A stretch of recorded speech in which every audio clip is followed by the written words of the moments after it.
Fresh bid to broker ed. Chamisa talks. The Zimbabwe Council of Churches, ZCC, has launched a fresh bid to broker dialogue between President Emmerson Mnangagwa and MDC leader Nelson Chamisa in order to end the worsening economic crisis in the country that has been characterized by a serious currency mess and massive price hikes. ZCC has offered to provide the framework to break the ice and allow the country's two political protagonists to find each other after the July 30, 2018 disputed presidential election narrowly won by the Zanu PF leader. Shortly before the July 30 polls, the Catholic Church made similar offers as they anticipated a disputed outcome. The latest effort comes as Chamisa, who initially refused to recognize Mnangagwa's victory, triggering serious legitimacy issues which had a contagion effect on the economy, has of late offered himself for dialogue for the sake of the suffering masses.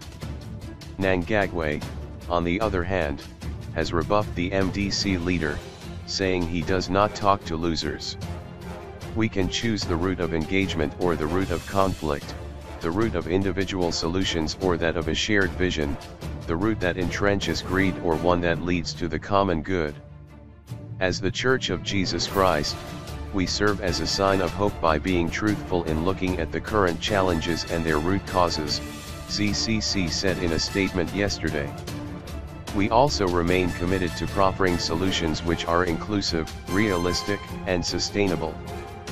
The Church, therefore, commits to create a shared space for a collaborative national consensus-building process aimed at creating a space of trust in which all Zimbabweans can shape a new national imagination. Analysts and the clergy have reiterated the need for dialogue to resolve the unfolding crisis and political logjam between Mnangagwa and Chamisa following last year's July 30 disputed presidential poll results. The Constitutional Court endorsed Mnangagwa's win, but Chamisa insisted he won resoundingly against the incumbent. Zanu PF and MDC, however, set preconditions for dialogue, stalling any prospects for a quick breakthrough in what the interdenominational group said did not bode well for the country. According to ZCC, a majority of Zimbabweans lack confidence in Mnangagwa and his administration's capacity to solve the deepening socio-economic crisis bedeviling the country. Many people have a low opinion of the willingness and capability of government and other leaders to resolve pressing challenges due to lack of clarity of communication on the nature of the problems and how they are being addressed, ZCC said. We, therefore, call for a broad-based consultative process to come up with a national economic vision and a fundamental redistribution of wealth for the benefit of all Zimbabweans.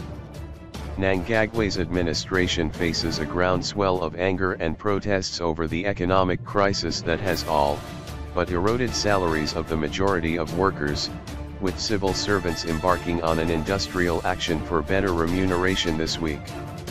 MDC spokesperson, Jacob Mayfium said every problem in the world was solved through dialogue. As the MDC, we are willing to talk unconditionally, based on the 5 principles that we set out. We are waiting for the Zanu PF leader to come forward and open the dialogue, Mayfium said. All we want is to solve our crisis as a country. No problem is insurmountable when people sit down and talk.